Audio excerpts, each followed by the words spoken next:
It's the 5th of August at about 6 o'clock in the morning. I'm at Upper Wallingham Station. This is the first of my video logs for this trip to Iceland and then Greenland.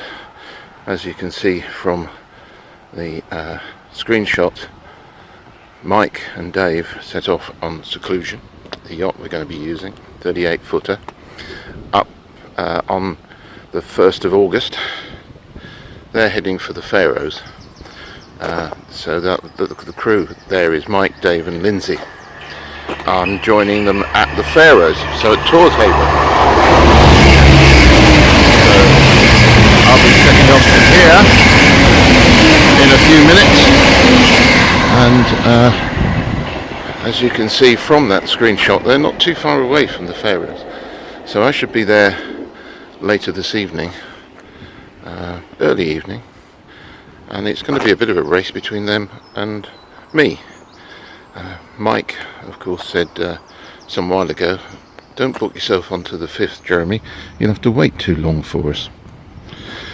So I was looking forward to a few nice days exploring the Faroes, but it looks like we're going to be arriving at the same time.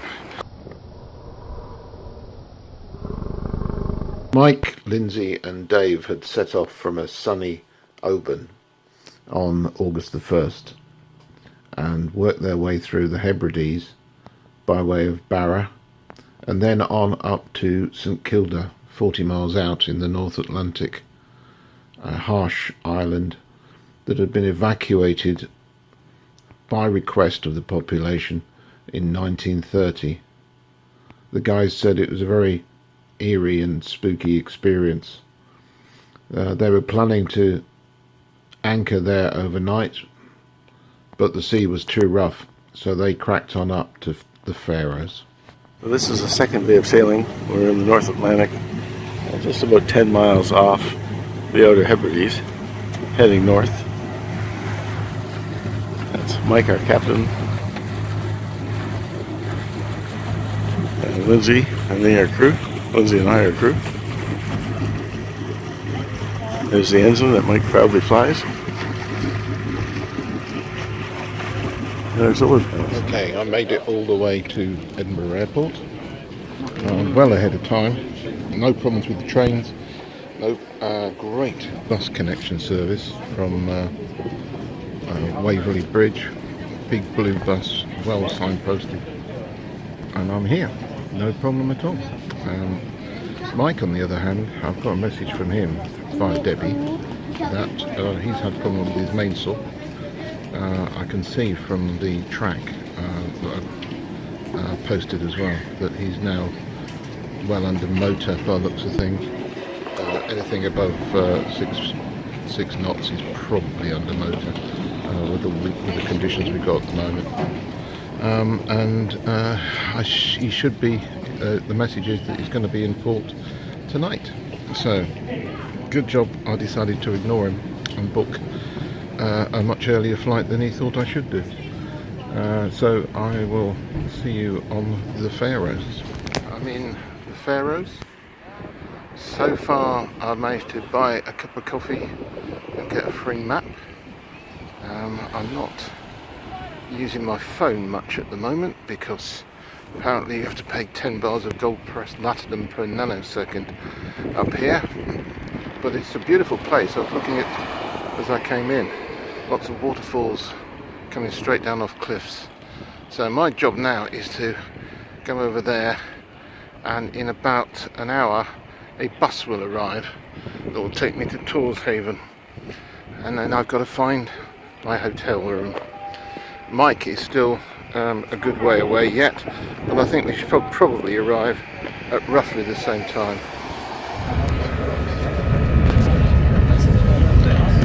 Past 6 and on the bus to Torshaven from the airport. Mike's just texted me his berth next to a trawler on an island south of here, so with a ripped mainsail.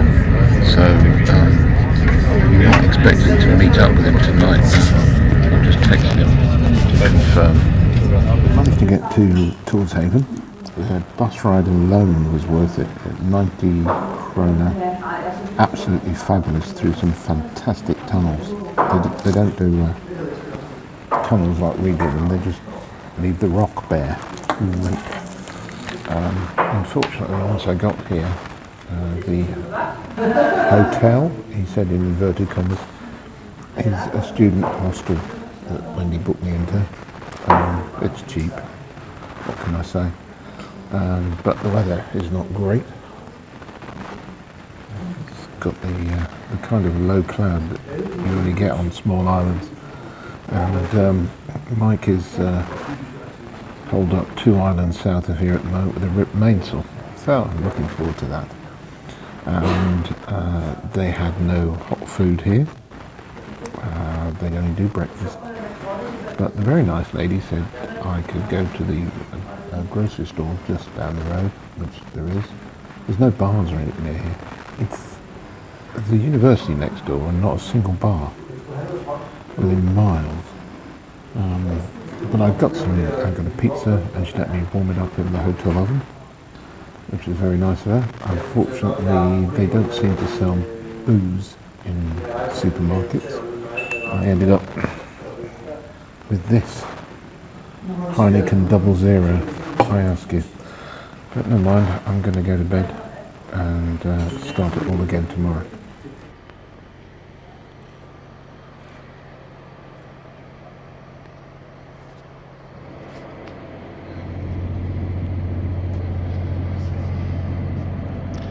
That's the harbour entrance. You come straight in, keep these big ships on your left. You're heading for a yellow building right ahead of you. There's the entrance to the marina part, and all these things on the right, all these berths on the right, have electricity that you buy with a card. And there's a big yellow building right at the end there. That's kind of what you head for. Here comes seclusion. I just made contact by radio and they are getting ready to berth.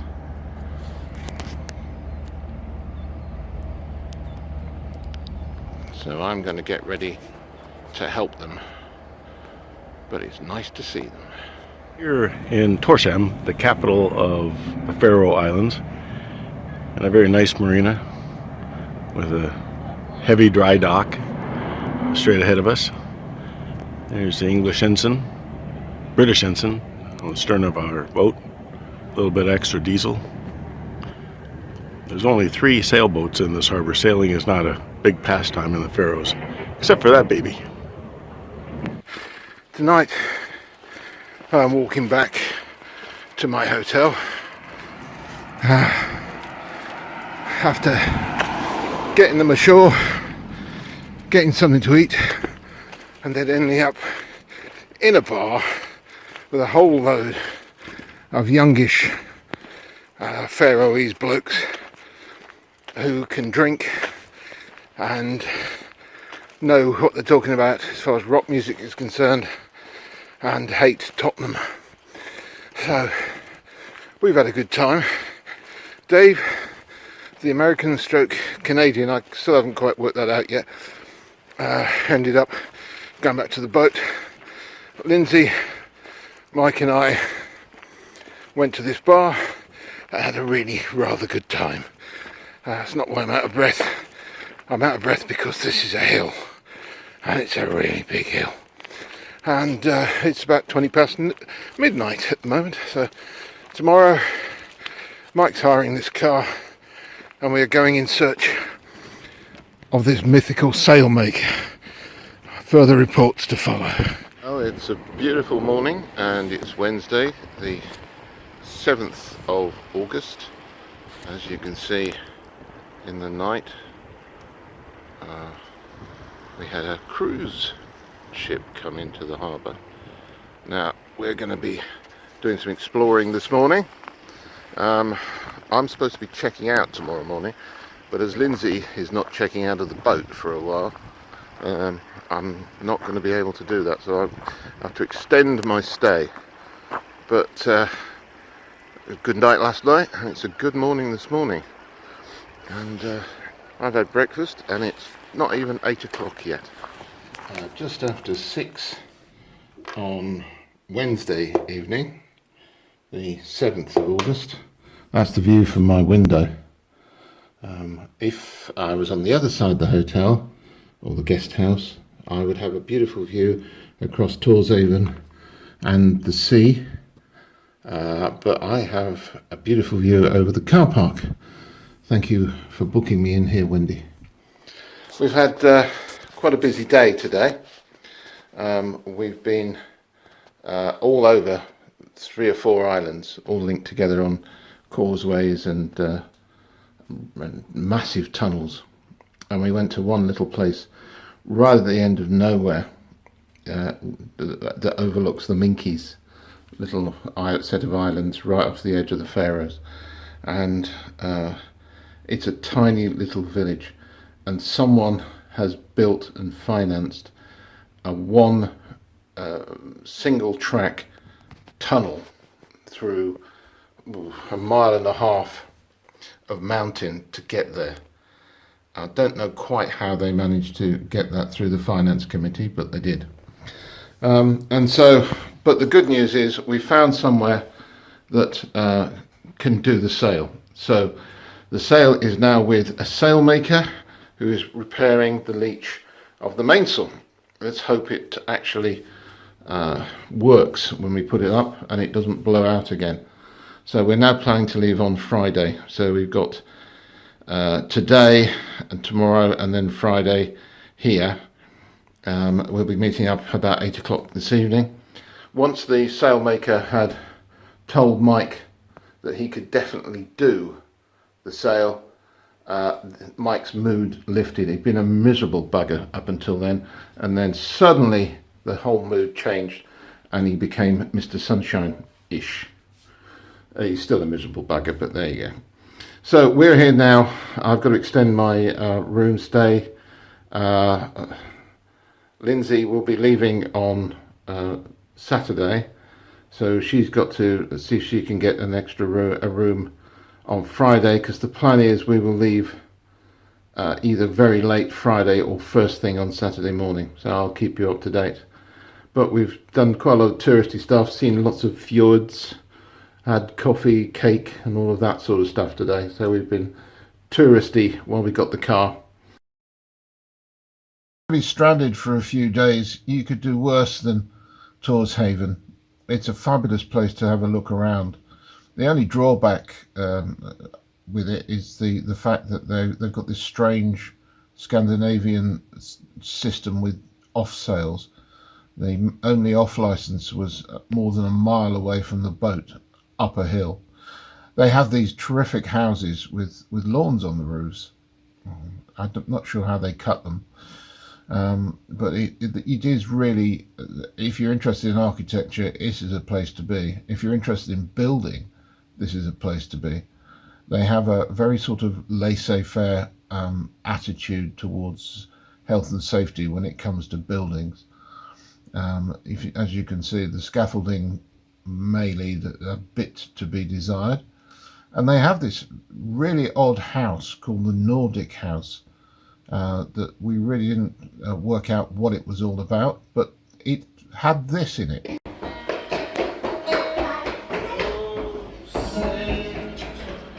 Just what the actual fuck is this? I mean, this is one of the weirdest things I've seen. Another biggie. I don't know if that could even count so. Well, it's sort of. Yeah, Which fish is that? the outboard has a lever that is almost invisible around its edge, which turns the fuel Especially on if or you're off. an old white guy, you can't see very well. An old white guy can't see, so I was banging away trying to Oh, start right. this thing, and who was the fuel It's was off, so 10 I just still been there to now 10 with a big right arm. on Thursday morning, and the troop is now listening to the greyback as he goes on about something. Let me introduce. Is staying as number 4. Let me introduce you. This is the inside of the cabin. Say hi, guys. Hi. Hello. Good morning. Push off. And this is Seclusion. I think she's a lovely boat. She's like an interesting woman. Takes a bit of maintenance occasionally. And there's the man who does quite a lot of maintenance. Where's that coming from? Yes, we hear that a lot. So everybody's getting ready. It's an off day today because we haven't got a sail that's being repaired, so we're getting ready for tomorrow. So I just thought I'd introduce you all. Say bye-bye. Bye-bye. This may be the last post I do from Torshaven. It looks like we've got a very, very small window to get across to Iceland without it turning yucky again. So we're possibly going to be going off late tonight or first sparrow fart tomorrow morning. Whatever happens, we're going to get beaten up a bit on Monday, which looks very bad from the wave point of view. I'll post some wave and wind charts, but it's probably going to be an unpleasant Monday. We're going to poke our nose out tonight or first thing tomorrow and try and get as far across as we can. Tuesday looks much better. It'll take 2.5 days to get there, and we'll get as far north of the east coast as we can without running into yet more crap. But if we don't start soon, we won't make it round. So, wish us bon voyage. So this morning it's now 7:16 and we've decided we're getting underway. There's the skipper coming down towards us, and on the boat Dave getting it ready, so I'm going to join them. So we'll see you later. Torshaven. Say bye bye to Torshaven.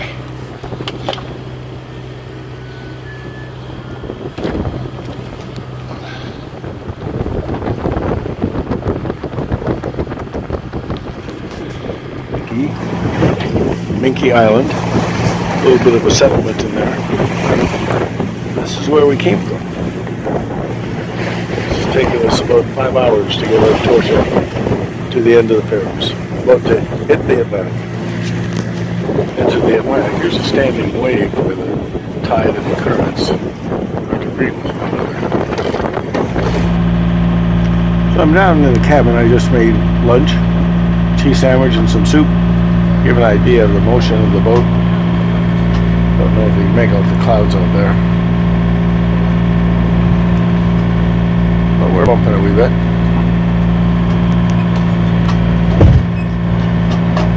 There's Mike, he's just coming off watch. I'm just coming on watch. The time is noon. Hello. What day is it? I'm not saying Monday. Noon on Monday. Take you round the horizon to see absolutely nothing whatsoever. That's pretty much as it's been all the time. Have we actually seen any boats, Mike? I saw a boat. I saw two fishermen last night into this way into this. Yeah. Pair fishing, so you saw the headlights, the powerful beams flashing up into the night sky. That's all I've seen. And Dave, who's in his bunk downstairs, saw a couple of whales, but apart from that, it's just these birds that have been keeping us company. Going to get our Icelandic flag and put it up. Oh yeah, got the Faroes courtesy flag up there. Yep. It's 11:15 at night, and as you can see, all the way round, it's a bit dark, but you still see that's where the sun went down, and over there, and it's still light enough to see stuff in here. It's quite dark looking, but it never actually gets dark at this time of year. Not up here anyway. Just coming up to 5 o'clock on Tuesday morning, whatever date it is. Let's have a look. 13th. Can't quite get my eyes to focus at the moment. Last night when I came off watch, went to my normal bunk, which is sea bunk, which is one of the side benches in the saloon because the motion's the least there. And it got so cold because the companionway's open. I got so cold, I was actually physically shivering, and I was dressed in this top, so I got fully clothed, just lying there, ready to action if I'm needed. And I just couldn't, so I had to come in here into my forward cabin, close the door, and try and keep a bit of warmth in. And I got all my bottom bit into my sleeping bag. So God knows what it's going to be like. But the good news is I've just been to have a look, see what's going on, because I could hear we're under sail rather than the motor, which is always better. And the coast of Iceland is in sight. But what's going to happen weather-wise, and as far as keeping warm is concerned, and I'm usually one of the warmest, that's going to be interesting. Time for me to go and watch soon, so I'll find out. A glimpse of Iceland. And Mike's been seeing it all on his watch. The snowy mountaintops, glaciers, the odd fox island. We're on the sail, which is always better than the engine. And we should be able to turn the corner when we tack, so we're going to tack out and then tack back in again. There's the old man of the sea. Sweden's fjord.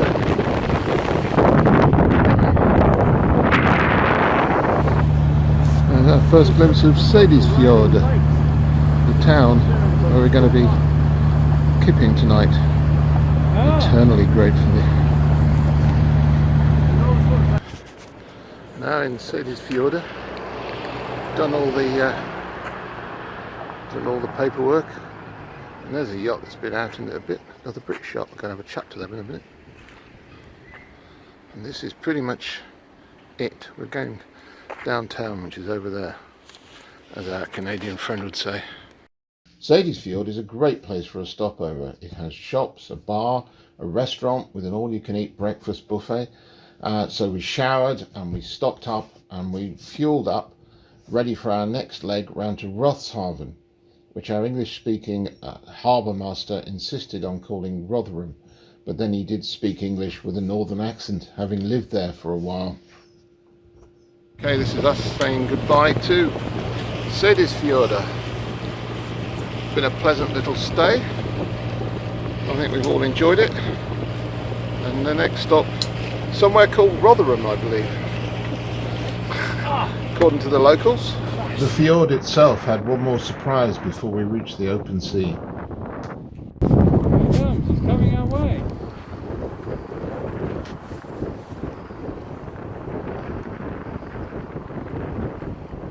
Ho ho ho ho! Brilliant! Okay, boys, that was the money shot. That's the money shot. Leaving the fjord.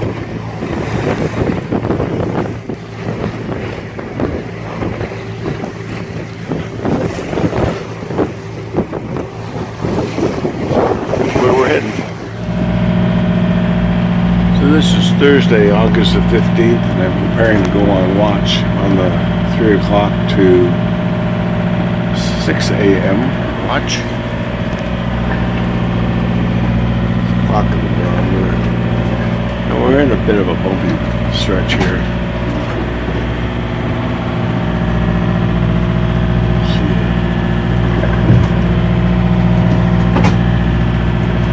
But we're doing okay. Good morning. It's Thursday the 18th. We've got a couple fishing boats behind us. Approaching the Cape, northwest Iceland, and it's about 3 hours away. Wallowy seas this morning. This is the most uncomfortable ride down below. Just kind of slog along. After a very rolly trip, not a lot of sleeping was done. We're parked there at the moment, but we're not quite sure whether we can or not because there's no real harbour master here. This is the furthest north east we can get on Iceland. Lots of fishing, etc. But now Mike's going in search of somewhere to find whether we can park where we've parked. And as you can see, very misty coming in. We were having trouble spotting the buoys and the leading lines. We're here for a day, probably, and then off again to Greenland. At least that's the plan. Another 2.5 days up to Greenland. And this is the thing I love. I think it's fascinating, which is that's our approach in there. But it's Boot Hill over there. If you can see there, that's the graveyard. Very welcoming sight. We're now going in search of something to eat and drink. And Rahofen. This is the industrial part, obviously. This is the hotel. And a balcony with a view over the harbour. That up there, you can see it, some kind of Arctic henge. Well, there you go, on we go. So this is Ravensfjord, and it's a bit sunnier than it was when we arrived here. It's now 6 o'clock, well 23 minutes past, and that's the harbour that we came into, and one mast down over there, and then this side is the north of Iceland, and that's the route we'll be taking tomorrow morning at about 7 o'clock, heading off towards Greenland, which is in that direction. And we're up here looking at this Arctic henge which they built. It's not anything really, but they're building it, and you know, they like building stuff. You can see how decent it is around here. You would not want to be caught outside of the town. We're just about to leave Raushaven, all the lines on slips, and we're about to head off for Scoresbysund, which will be in Greenland. So I'll just give you a last look around Raushaven. There's Dave doing pretty much the same, and of course there's no effing wind, is there? So back on the Volvo.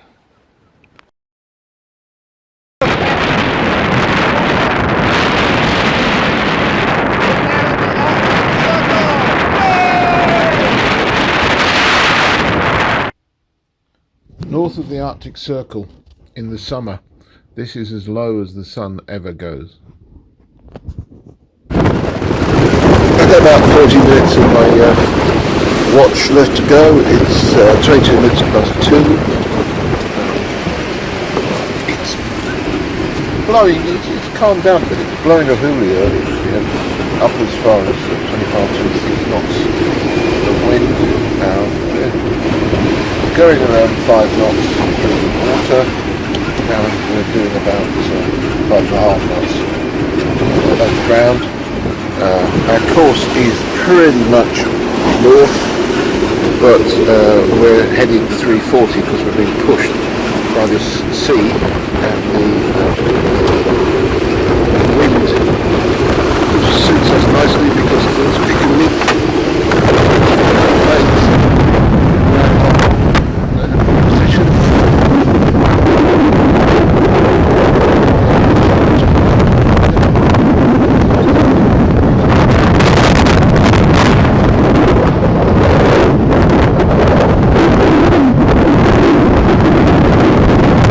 down below, wrecked gear, hello, and snuggling up for a while. On the lee side should be alright. These waves are okay, they're British, but they're okay. She's doing nicely. Occasionally one will burst over the front, but there you go, just on top. Perfect cue. got another 40 hours of this before we get to Greenland. I'm hoping it'll calm down before we get there, but the forecast says it should. Well, we've had another night of being bashed around like buggery. Sea's still as rough as a badger's arse. And we're up to, the wind has come down a bit, down to 22 knots, so we're taking a reef out of the sail, but we're not yet halfway across to Greenland. Don't want to look back.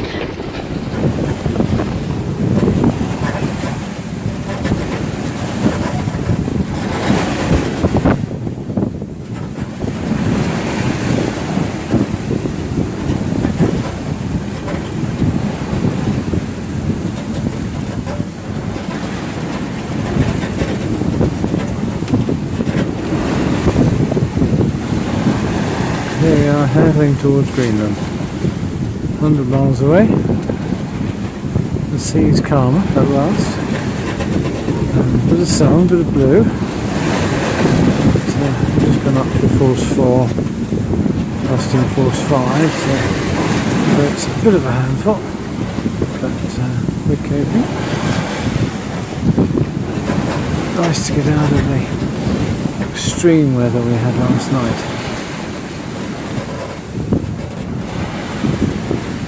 Mooching along quite nicely, not very fast.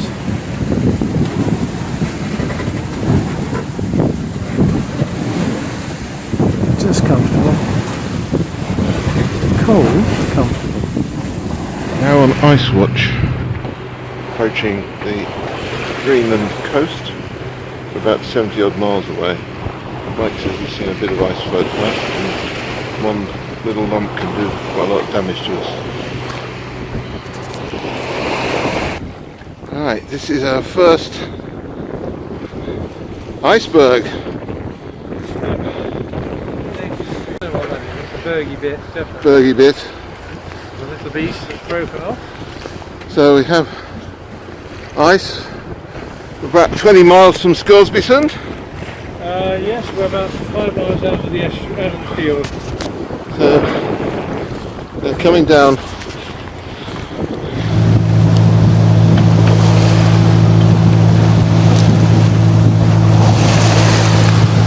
Like a whale, isn't it?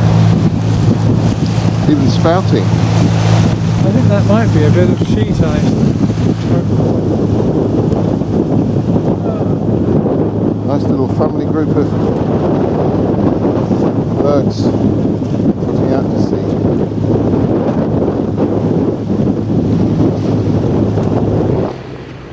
I think we're now possibly in the mouth of Scoresbysund. As you can see, there's one or two little bergs, but there's the mountains. Greenland. There's snow on top. Yes, it's August. It's my summer holiday. Woo. Okay, it's the 18th of August, so happy birthday to my son Philip. If he's getting this, he'll get it later than the 18th of August, I should think. But if he's around, then somebody pass it on to him. But I can see my breath. I'm sailing somewhere on the 18th of August where I can see my breath. And just looking at those mountains over there, the snow is down to sea level. Not on the tops, down to sea level. This is officially cold. Looks like we've got our own neighbourhood icebergs. Yeah. Going into Scoresbysund, looking for the village, which could be that, or that could just be a rock slide.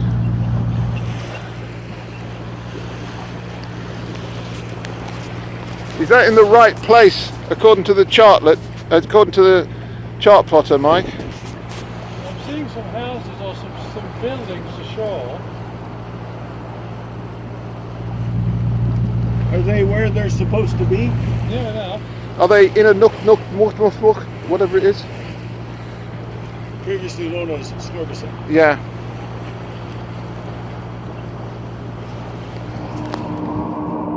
So this is Itakotumit in all its glory.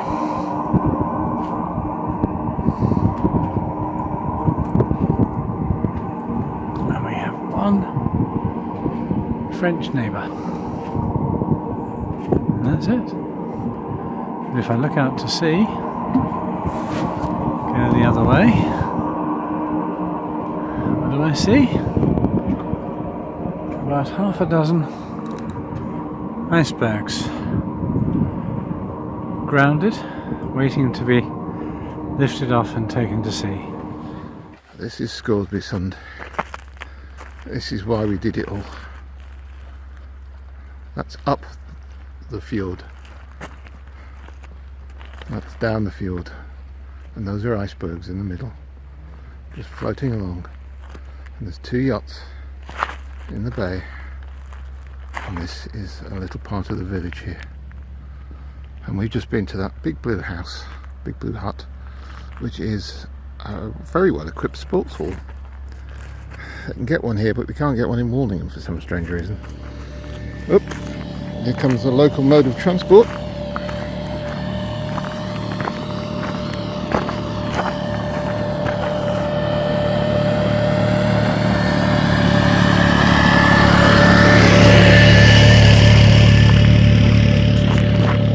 Okay, it's the morning of the 19th, and we had a good night's sleep. Well, a bit of a rocky night's sleep, to be quite honest with you. But we're now here finding diesel, and we're about to go shopping. And there's the guys filling up with some diesel. It's quite a walk back to the boat, so I don't really fancy humping it, so we're hoping we can get some of these, or ride on one of these things. So anyway, there they are. Quad bikes, they're everywhere. And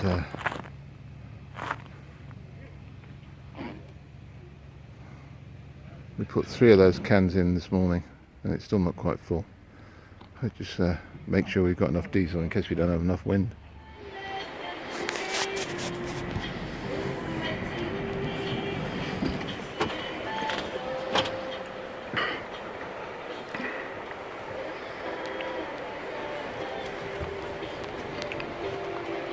Scoresby Sund. There's the sports centre at the top there. Looks like the whole thing's been built in a quarry. The feeling it'll be a lot different come the winter. I'm just chilling out to a bit of local Inuit FM rock. No roads into Itakotumit. Everything comes in by sea. There's one shop, a weather station, and a police station. During the summer it all looks very rocky, but in the winter the only real transport are these guys who howl every night during the summer, and the odd skidoo. Now it's time to leave Ito and travel further into the interior of Greenland to find where icebergs carve from their parent glacier. We're a motorboat at the moment. We're in the middle of a high pressure zone. Taking advantage to go up fjord, check out some calving glaciers. Here we have the spooky evening. Mist and sun and ice. Now we have to watch out for bits of ice floating about.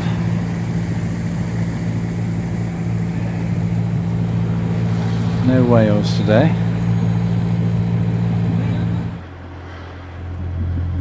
Creeping up on icebergs. Wow. You're clear, Mike. Thanks. Yeah, that one was about pillow size. It would have made a sound. It would have thumped us, wouldn't it? suppose if we start hearing thumping noises during the night, we might have to just heave to. Yeah. We don't want to break anything, do we? Oh, look. Isn't it fantastic?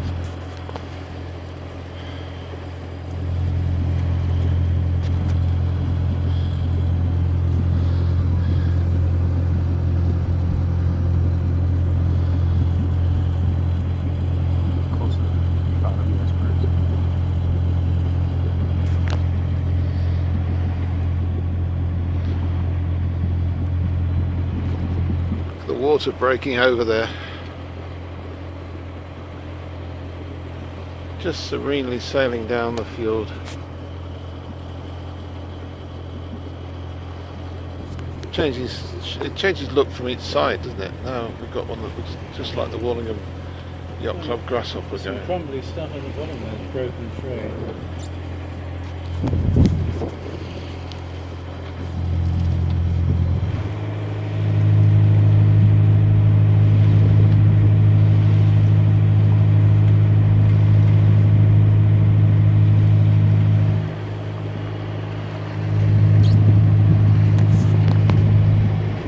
We're in the middle of Sunder Fjord, and I'll just show you that all the way around here.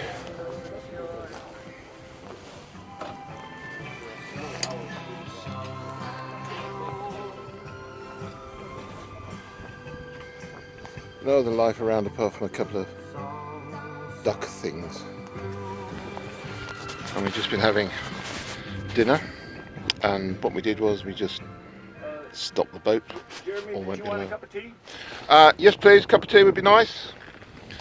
There may be a couple pots of chat or cups of chat to pass me. Right, okay. That's the number 3, full, by the feel of it. And number 1, still full. We're all numbered, you see. So all of our food is, all of our drinks come in the same cup. Over there is a glacier, I think, just about to get to the edge. I'll try and get a shot on the other camera with that. And I'm going to get us underway shortly. So, on we go to our next anchorage. Now in the middle of my watch. It's just about 11:15 at night. Yeah, just about 11:15. So I'm looking at all these beautiful glaciers coming down to the edge of the fjord. They're just flat at the end. Rivers of ice. You've got nowhere else to go that fall in and become icebergs like that one there. Just floating its way down and slowly melting and sculpting itself into the most amazing shapes. Sod modern art, this is what you need. And it's everybody else is asleep downstairs or just reading a book, listening to music, and it's just me. There's the where the sunset was. It never goes, it just moves across the sky. We've got perpetual sunset this time of year, and it will come up somewhere to our right a bit later on, and then you just got all these reds and blues and pinks, whites. The ice in the bergs looks bluer than the snow on the mountains, like they've been washed in a load of Omo. Got the radar going, see where we've got bergs. As you can see, all those yellow dots are icebergs. Over on the right hand bottom corner, that's the other side of the fjord, and the left hand at the top, that's the south side of the fjord. The little blue dots are just a bits of flotsam and jetsam, and then that's us, and we're heading for that little mini fjord just up there to anchor later on for a few hours. Then we're coming along the south side of Fjord to get a better look at some of those glaciers.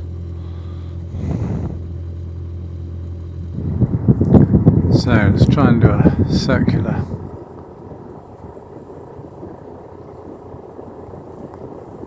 Show for you.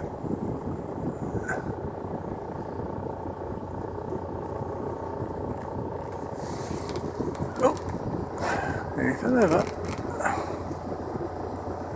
Here we are at the top end. As far as we got. That's a bit of a monster we're going to go and have a look at. Top end of the fjord. For us, anyway. Here we go. Round we go, and there's the new sun. And there's another iceberg. Half past 6 on Tuesday morning. This is what I was woken up to, what I'd woken up to. Mike stopped us in the middle of the fjord again. Couldn't quite get into the little. That's we were going to go into an anchor, but just too much sea ice. I don't know what happened. We are about halfway up Scoresby Sun, but this is as fast as this is as far as we're going. Just that as a turning point. Nice there.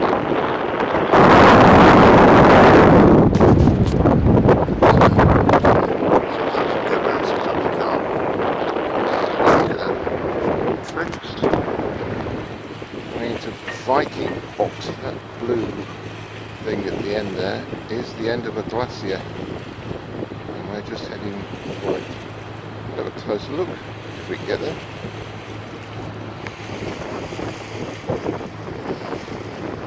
We've just been going along what looks like a cliffs, although we're right in the middle of the fjord, as you can see. And there's Mike up the front there, attempting to fix this. Forward nav lights, which are flickering all the time. We're sending out morse more than anything else. It's nice and calm though, so it's quite tempting to just put a VIP on to see if I can get him over. Found the spare, it's got the same problem.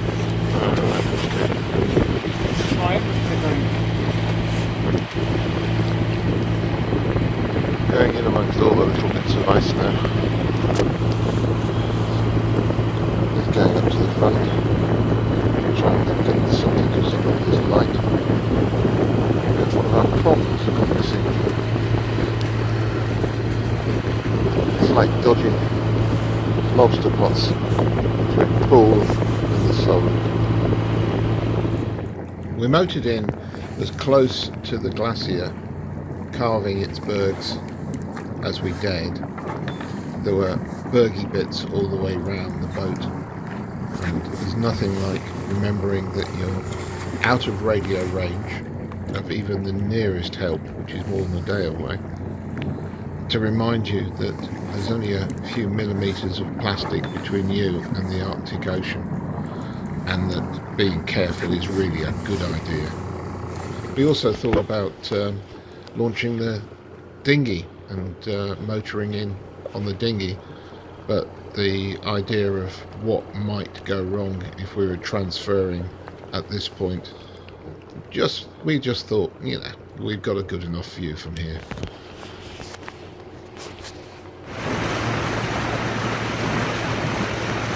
Departing the glacier now. That hill is 3,700 feet. Snow bowl in the center.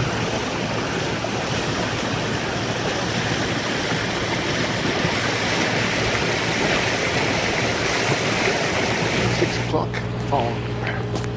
Look at my watch. I've done that earlier. about to leave Greenland, refueling, then we're going, leaving all this loveliness behind. There's Dave coming on watch. Hello, Dave. Hi. Can I ask you to idle it down? Yeah. Keep it on autopilot. We're just going to have minimum speed. Right. Okay. So once we've topped up, we're going out.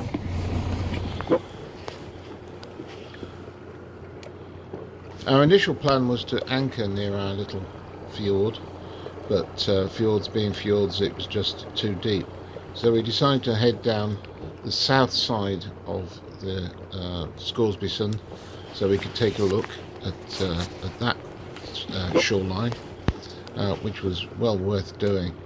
And then in the middle of the night, we took a detour up to Itukatummit so that Dave could get a phone signal, because he had to get back to his home before the rest of us, so he needed to arrange some way of getting a flight out. So that's what we did, and then we headed out of the mouth of Scoresby Sund and back down towards Iceland.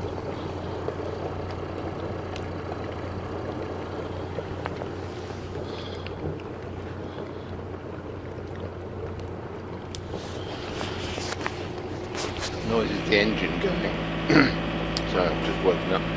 We're just about to go into Ralphshaven. We've done about a 3-day trip across now from Greenland, and some of it was horrible. Last few hours wasn't too bad. Things have calmed down a bit, but now we're just going around the headland, and we're going to be in Ralphshaven, and nobody's going to be sorry about this. Dave's sick as a dog, or has been. He's now recovering, and Mike, for the last day, Mike and I have been doing shift on, shift off, so hence the very expression. In Rotherham, or Rothersfjord, or Rotherhead, something or other, which is the northerly of our 2 stops in Iceland that we did on the way up, because we just wanted to get ashore. And we've just been in this place over here, which is the hotel, and we've now had breakfast, and the hotel guy, who is the Icelandic version of Del Boy, has managed to give us a place to, we negotiated a place to go and have a shower and a shave, and I'm just going back to the boat to get some of my stuff to dry off, and Dave's going to do the honours. Dave has bought us breakfast, which is very good of him, and he's also arranged the shower room as a thank you for looking after him last night. We both told him, sorry, we've been there, we've both been there before with people looking after us, we're just passing it on. As long as he does it, that's fine. But you can see when I get round here a minute, you can see how it was getting in this morning.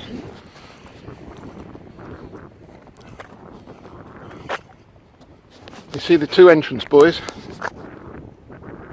Yeah, neither could we. Okay, so we are here. The passage was very nice to start with, then it got very rough and windy, then it got very flat and windy. That was great, and now we're in, and we're happy, and we are fed, and we are dry, and we are walking on solid land. And as has always been said, best cure for seasickness, standing under a tree. But if you can't find a tree, because this is Iceland, they don't have trees, stand under a lamppost. On my way back to the cafe via dropping off my laundry with Dave, we're going to be here till about 8 o'clock tonight, and then we're off for Seyðisfjord, which is a much nicer place than this, and we're going to spend a day there recovering, because our last passage was about almost 4 days, and doing watches, 3 hours on, 6 hours off is reasonable, but then when Dave went ill, that got a bit much, So we'll have a nice little rest there, and then plough on down to either the Shetlands or back down to the Faroes, the top of the Faroes, not Torshaven. So I'm now going to go back, sit in a cafe and try and get some of this stuff into the right order and post it. Oh, and say hello to the dearly beloved current Mrs. Pursehouse. Rahaven, heading for Sadius Fjord, and it's very windy out there, but we're hoping we can sneak along the coast, and by the time tomorrow morning comes we'll be in Sadius Fjord, which is very nice. Okay, well, we decided that we're not going to Sadius Fjord tonight because the weather report is not very good. This is our host. Hello, host. Say hello, because I'm just put. Hello. Hello. How are you? Been very good to us and looked after us very well. And there's Mike over there looking for a magic weather window. Hi there, magic weather window, not found. Not found. So we're here overnight at least, and it's getting a bit tight on our deadlines for Dave. Is saying. So it's 7:41 on Saturday the 25th. Is it 25th today? And we're 24. And we're heading for. We've just left Rahaven, and we're heading for Sadius Fjord. Yeah, or however you say it.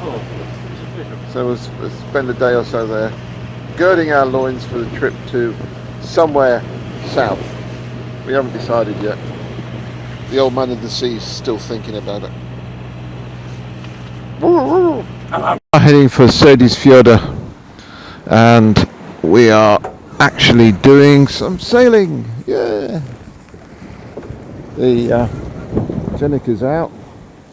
The main, I'm afraid, isn't quite all the way out. Mike's still got problems with this in-mast furling system, which in many ways is a big advantage, in other ways is a pain in the arse. But I'm trying to see if we can find some fulmars for people to see. They're lovely birds, and they come in except when you're trying to film them. Well, there you go. I'll have another go in a minute. In the meantime, I'll show you the windometer. We've got the wind up our chuff at the moment. We're doing 6.1 knots through the water, which is really quite good. Normally, anybody who's ever sailed will tell you that normally, look at the state of that arm. They're just so skillful. It's, the rule is that all currents and all winds are in your face at all times. But today we seem to have a neutral-ish current. It's a bit against us, and we have the wind behind us and the old red duster there. My hemming is getting a bit frayed on the end, but it's holding up. It got too close to that wind generator for its own good. There we go. There's one of those fulmars there. They are beautiful. They are so skillful. They get within a half an inch of the waves before they have to come up again. They don't seem to flap at all. Unlike me, if I got within half an inch of the waves, I'd be flapping like buggery.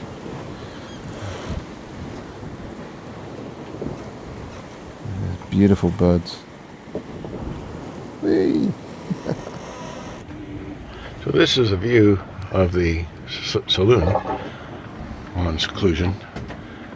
We have one guy hot bunking on the couch. There's a forward cabin. Oiley's hanging to dry. And there's my home away from home. Looking in the opposite view, this is the galley. Very functional for this kind of ship. One can brace very well. So we're in the cockpit of Seclusion. I'm on the 3 to 6 watch. It's 1 hour in. We're under full sail. You can see the Windex. That's the pointy thing at the top, kind of pointing to our side and rear on the port side. Not a bad point to sail. Although we really wish that we had another 5 knots of breeze to get us up into the 15 to 16, and then we'd be humming. So we're now 4 weeks into this venture. Everything's looking a little bit more tired, but still in good shape. Our life raft, buoy ring, emergency beacon. We have the dinghy hanging and the motor stowed. Fan, which nobody's a fan of, it generates very little power and keeps the captain awake in the stern cabin. And of course we're flying under diversions. I've got it on autopilot right now. Everything's working fine. So we're heading southeast. And Iceland is about 15 miles in that direction. Well, we've arrived back in Fjord. Nicely. Beautiful place. We like Fjord. They've got good facilities. Mike's currently trying to dry things out that we got really soaking wet last night. Very exciting run in. Wind all over the place, got up to 28 knots. Seas bashing us about a bit, but not too bad. We mostly got a good night's sleep, and we're in Fjord, and we're going to be staying here for at least 24 hours. Yay! A bed that's not trying to disappear from under you, and a toilet that's not trying to kill you. Brilliant. You get a big mix of things here in Fjord. You got this sort of run-down industrial fishing area kind of stuff, and then you've got this over the other side, magnificent sides of the fjords, and when it comes down you just got to go about a metre offshore and you're down to 11 metres in depth. It just goes straight down. There's no shelving at all, and there's only about 1.5 metres tidal range, so you've got all these sort of office things. They've all got offices everywhere in all these remote communities. There's modern offices. God knows what they are. There's nowhere around to trade with, but they seem to be doing all right here. This has, you see that gantry there? That's for smaller cruise boats that come in, and people go use that skyway to get back onto the boat. And we've got World War II armaments pretty much everywhere. They've got about 3 or 4 of these cannon. But the cruise boats, some of them, as you saw from previously, anchor up in the middle, and the rest of them, the smaller ones, can go straight up to that facility there. And everything is in English as well as Icelandic, which is damned useful, including the words search and rescue on the side of that vehicle there. In fact, I can't see, it's more prominent than the Icelandic. And then you've got little houses like the red ones down the end there. It's very pretty, as you've seen from inside Fjord. This looks like the fire station, ambulance station possibly. So it's whatever Landsbjorg is. There's a little fishing harbour. We're not allowed in there. I don't think we could get in. I think it's too shallow.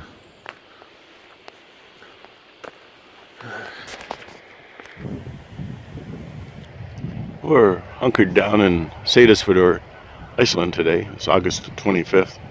There's a storm raging out about 8 miles to the head of this fjord, running all the way to the Faroes. It's a 2-day sail. We have winds gusting in here up to 25. That's with 5,000-foot hills surrounding us. There's a cannon from a ship that was sunk in the fjord in 1944 by German torpedoes, or German bombs from a plane. The mountain behind us. Right in the sun, there's a beautiful waterfall. Good place to be hunkered down. I'm just walking out of the community pool after having a sauna and a whirlpool bath. That's the original school, built in 1807. We're in Seyðisfjörður, Iceland. 5,000-foot mountain.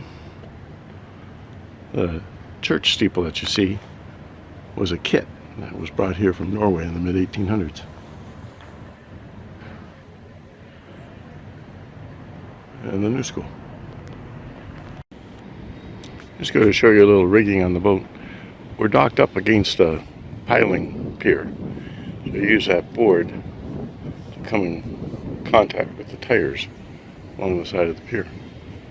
And you have to leave enough line to account for the tidal lift, which is about 1.5 meters in this area.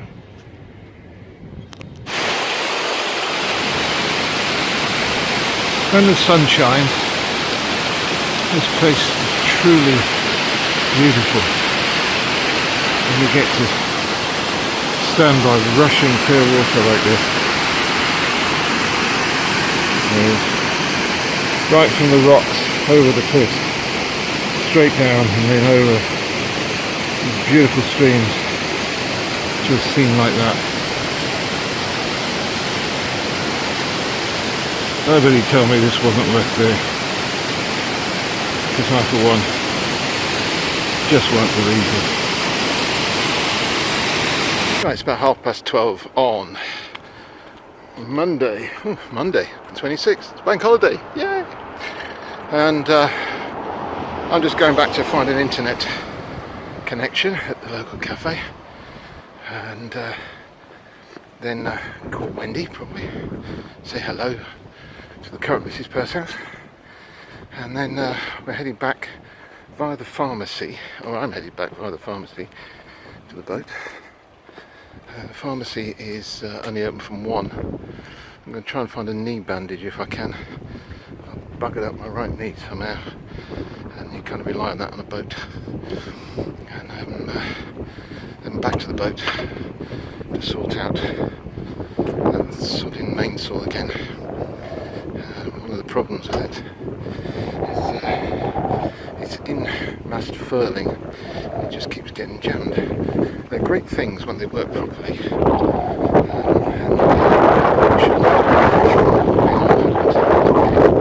just keeps getting stuck. Especially when you're trying to reef it down, the wind is just seriously annoying.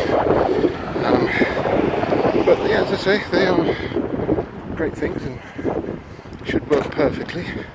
But apparently, only on a Wednesday, when there's an hour in the month, at 3 o'clock in the morning, and your Auntie Mary's second cousin Gravin to be having her period. But we've got to get it working. So I'm aiming to be back there shortly, and then we're going to have a discussion about when we go. And hopefully the gales have blown through. If they have, we'll go sooner rather than later. If not, we'll go tomorrow morning. But I will see. We will see. This should be our last day in Iceland, if all goes well, touch wood. Plan is to go out of here about 8 o'clock this evening. That the gales have blown through and the sea have calmed down a bit by then. But we're going to have to run for Shetland. Now we're going, the plan is to go at full speed, use the engine where we need to, try and keep above 6 knots to make the journey as quick as possible, and get Dave, Canadian crewmate, Canadian, American, it depends on the mood he's in at the time, down to Shetland in time to catch a puddle jumper to Glasgow to connect with his flight. Ironically back to America via Reykjavik, but so we shall be very busy, so this will probably be my last post unless there's a major change in plan. Mike's at the moment in the breakfast room with his computers trying to get the final weather, but that looks like the plan. So unless there's a change of plan, this will be my final one from Iceland, and next time I'll be able to talk to you, we will be in Shetland, hopefully. So, wish us luck. Bye bye, Fjord. It's been fun. We've liked this place, haven't we? I have liked it. You've liked It's got a funny charm about it. It has. I've just relieved Mike, who was having all sorts of fun on his watch. If you look over here, you'll see the instruments. That wind speed, the true one on the left, got up to 37 knots, which is the upper end of 7, which is really quite quick. You can see over my shoulder there's a moon up. I don't know whether you can see me at all. It's very dark. We're right in the darkest part of the night. We did see, and this is a one to tick off my box, is we saw the Northern Lights. Not a major spectacular display, but the Northern Lights nonetheless. So that's another first for me. So yay! All we need to do now is get that going up towards the 140 mark. But at the moment, the way the wind is, she won't do it. And we're better off going with the wind, or using the wind at the moment, than using the engine. So we shall see. But see what the dawn brings. And the other thing is, we've got to try and get that speed up, 33.5 knots. Over ground, we've got current down with us. We've got another knots, so we're 4.5 knots. But we've really got to get it up to over 5 knots if we're going to get Dave to where he needs to go on time. When when we get to properly light, might risk a bit more sail out, but at the moment, as you can probably tell, the sea's very rough, and the faster we go, the rougher it makes it for us. This is the 9 to 12 a.m. watch. I think on the 27th, it might be the 28th. We have full sail out, circled 2 reefs. This is the morning after the big storm. We had a gust up to 37 knots yesterday, which is pretty serious stuff. The wind is projected to calm in about 48 hours. We may have a very calm sea and become a motorboat again. A gale warning now from Mike's wife Debbie, Debbie.com as she's affectionately known in the boat, and we are now heading as quickly as possible, because we've got the 6.8 here on the motor, towards a North Faroese port spelled E-I-D-I, you pronounce it, and that means we're not going to make it to the Shetlands for Dave's flight, so he's going to have to do something from the Faroes, which is a bloody shame. We've tried to get there as much as we could, but might be able to get some Wi-Fi and some of this stuff off and posted when we get in. We're looking to get in about 9-10 hours from now. We'll only just be ahead of the gale then, if that's the case. So, wish us luck. Well, last night we got a gale warning from Debbie.com, Mike's wife, and we decided to run for the Faroes. And unfortunately we got to this little harbour called Edi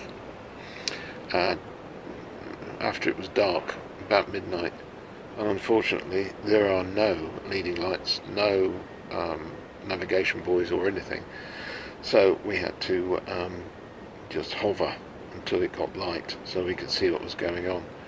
We were tempted to use the chart plotter, but having had our experience in Greenland where we were going down the centre of the fjord and the boat was going along the cliffs, we decided not to do that. So we waited till first light and then came in, and we're now drying off. We've used the one shop in this place. There is no restaurant, there is no Wi-Fi, so I'll get this out as soon as I can. Oh, tomorrow we are heading for Shetland, weather permitting. Mike's now trying to get as much detail as we can, because we really don't want to get caught out in rough weather again. We've done that. Been there, bought the t-shirt. This is what the inside of a sailing boat looks like when you've been through rough weather. You hear this, Jeremy? What's that? They say that in the radio this morning.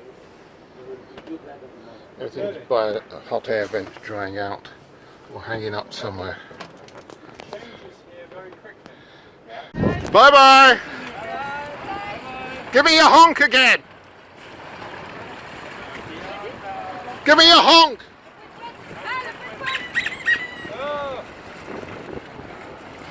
Bye bye! That's it. Gelalia, or that's what we were tied up to against last night. We are, as you may have gathered, in beautiful Downstown ladies.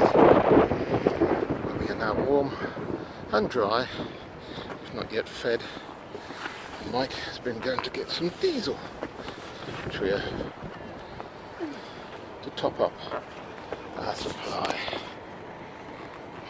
So we're saying farewell to the bright lights of Edie, or however you pronounce it, and we're heading under our intrepid skipper here for, where is it, Mike? Klaksvik, the second biggest town in the Faroes. Sorry? With a gale warning. We got a gale warning, but that's not till a bit later on, so we can't go to the Shetlands, which we wanted to. But we're getting out of here. We're going somewhere where they've probably got a pub and Wi-Fi and lights. Bye bye, Edie.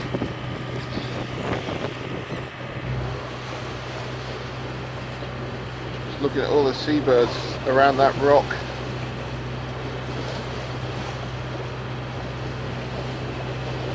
Magnificent. That's a photograph. Could you get it for me? The whole thing? Yeah, sure. Thank you. Just looking at that, where the water's crashing down there.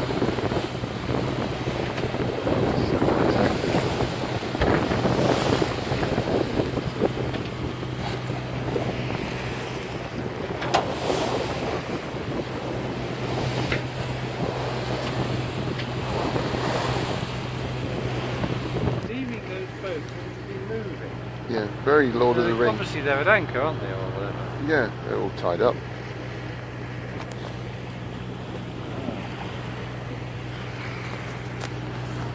Look at the surface of the water around here. It's swirling. Yeah, very swirly.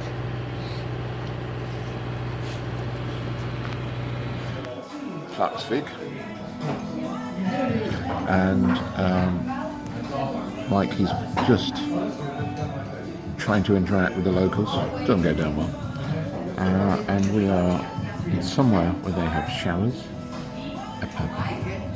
I've just eaten a burger and chips. He's just had a brunch. We have food, we have drink, and we're 20 miles nearer to the Shetlands. So hopefully tomorrow, if the gale warnings go away, we will be able to go on to the Shetlands.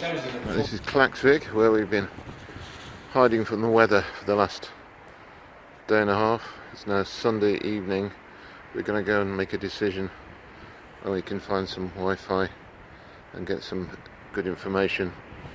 The weather forecast from the Met Office is not encouraging, but at least there's no gales. That's Einar's, that's the local brewery. Makes whiskey as well. And I'll take you around. There's the town. One or two decent pubs, restaurants, cafes. Not bad. That's where we're going to be going and having a look at the Wi-Fi. They've got a cafe in that service area. Local supermarket. And then masses of big ships around there. And this fabulous ketch here hasn't moved all the time we've been here. We've got free electricity, free water, and no one's been up to ask us for any money yet. So never mind, eh? It's gone very cold today, and it looks like the forecast is for 4 to 6, so I'm not looking forward to that at all. But if you don't hear from me, I'll just put a post up to say we're moving.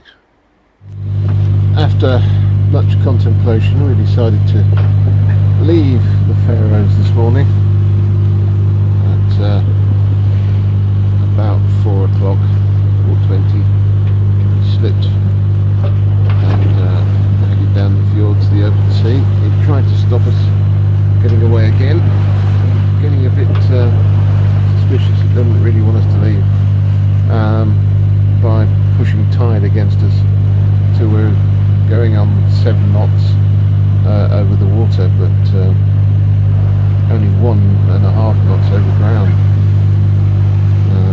The through tides here are dreadful. But that's the end of Faroe. That's the last bit. We're heading out towards the open sea, and its wind is hardly worth talking about. We've got the sails up, helping an idling engine, really. The engine just ticking along there at about 15,000 revs, and we're doing 5.5 knots. So we shall, a bit more over ground. So our next destination is hopefully the Orkneys. We reluctantly gave up the idea of going to the Shetlands, but the Orkneys are near a 2-hour eventual destination. So we won't get trapped. We might have got trapped in the Shetlands. So it's close enough to the mainland to make a run for it if we need to. Okay, it's nearly 10 to 4, coming to the end of my first watch, and we are just south of the Faroe Islands, and the sun is warm, the sea is calm. I'm touching wood while I'm saying this, and I've just watched a pod of whales in the distance, just on the horizon, just about halfway between me and the horizon, spouting off, just lazily swimming along on the surface. It's lovely out here at the moment. I just hope this holds, but to do with a bit more wind at the moment. You can see the direction of the wind is all over the flaming place. No way we can set sails, but look at that, almost all the way around the planet. Yeah, okay, so it's soon be my time for another little snooze. And as you may have noticed, I'm not wearing an oilskin. This is the first time for a month I've been on watch that I haven't been wearing an oilskin. Things are warming up a bit, I hope. Well, it's 10:30 on Tuesday, and we're heading down towards Orkney. I'm off watch, just getting a few Zeds. I might get up and start doing some lunch. So, as you can tell by the throb in the background, we're on the engine still. We've just not had anything wave wind, so we were worried about high winds, and we've got no wind whatsoever, which is great. But we saw the lights of Shetland blue in the sky last night as we passed by, and we saw the lights of Orkney.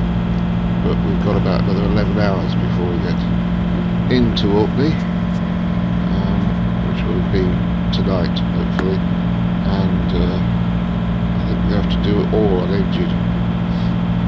Welcome to peaceful Stromness. Our time it's 6:52, local time 7:52, and isn't it beautiful and calm and lovely and idyllic? And we just got in here last night at about 1:45 our time, and we tied up as best we could, and that's the kettle boiling. But this idyllic place tried its best to kill us last night. We had driving rain, high winds coming in, pitch black, and we're trying to find the buoys. Then we had 34 knot winds, which laid us over, even on bare poles. And I'm just describing to the ladies and gentlemen our incoming last night. Then we had a tidal race where we couldn't even gun this Volvo. It was doing 8 knots and we were doing less than half a knot, I think, at times, as it was pushing us in. Then the chart plotter went and the GPS went, so we weren't quite sure where we were in the dark, but we managed to fall back on our lights and get ourselves in on the old-fashioned light system, which worked very well. Then we tried to get onto this dock, which kept blowing us off until we got onto this dock, and quite frankly, when we got in, we collapsed and had a drink. The next morning we decided to go and explore Kirkwall. Mike went for the beauties of the fabulous St Magnus Cathedral. I took another route. And we're going to try and get out of here by 11. If we can get some fuel. We're very low on fuel. There's tanks under a quarter, and we've got we're going to empty the spare cans and then going to try and refill the spare cans. Behind me over there you can see what should be a refueling dock, but there's nobody here to operate it and it's locked, and we can't raise the person who's supposed to come and do it. So we're going to do a bit of trekking now. We should be out of here by 11. Wish me luck. Why? Too strong, this. It's not particularly wide, are they? No. What weighs that much?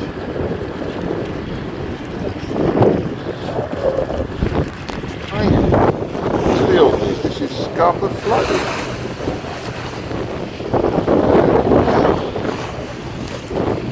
Will be when we get round that corner. And what time is it? Nearly 4 o'clock. What a short day that was. We had some stonking sailing. We got 12 knots. We had 22, 24 knot winds. And now we're coming into Wick. We'll tie up, refuel, then it'll be clear o'clock. Have a good night in Wick last night, and then this morning we're up to Inverness.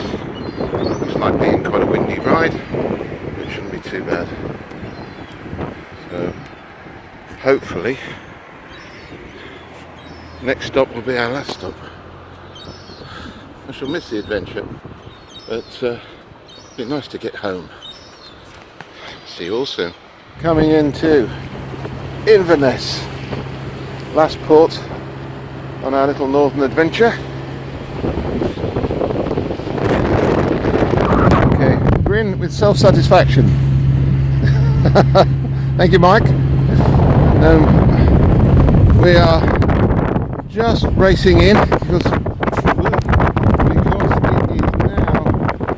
now 7:30, and the important thing is that the pubs are still open when we get in there. The marina we're heading for to finish off this journey is just past that bridge and turn left. We're hoping we've got the air draft calculated correctly, and we know all the lights, because things are getting a bit dark quite quickly.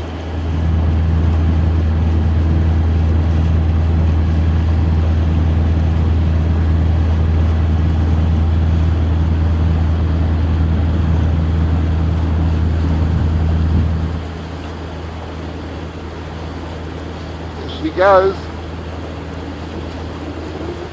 Will she make it? Oh my god! Oh, duck!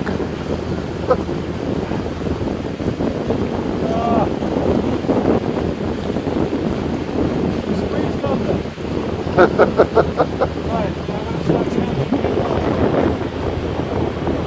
way of a sign off, I'm heading south now.